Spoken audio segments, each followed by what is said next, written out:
রামিসার ঘটনায় রামিসাকে সোহেল যেভাবে নৃশংসভাবে হত্যা করছে এবং রেপ করছে,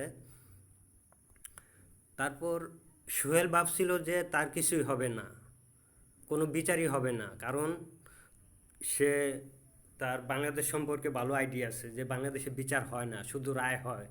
এই কারণে সে ফ্রি মাইন্ডে ছিল, রিল্যাক্সে ছিল।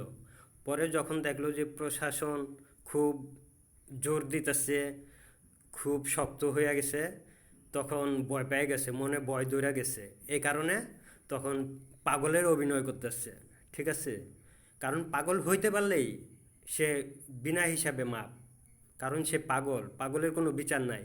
এই কারণে এখন পাগলামির অ্যাক্টিং করতেছে। ঠিক আছে, প্রথমে বলল যে আগে কিছু বলে নাই, কারো দোষ দেয় নাই, নিজে স্বীকার করছে, কারণ জানে যে দোষ স্বীকার করলেও তার ফাঁসি হবে না। এখন যখন দেখতেছে যে অবস্থা খারাপ, এখন ডলারের নাম নিতেছে, ডলারের নামে দোষ চাপাইতেছে। তারপর রামিসার বাবার নামেও কিছু বলতেছে। ঠিক আছে, এইসব ঘটনা বলতেছে, মানে এখন একটু পাগলে অভিনয় করব যাতে সে বাইচা যাইতে পারে। এই পাগলে অভিনয় করা সবাই জানাবো যে ও পাগল, তখন আদালত ওরে ছাইড়া দিব, বাংলাদেশ সরকারও ছাইড়া দিব। এই কারণে পাগলে অভিনয় করতেছে।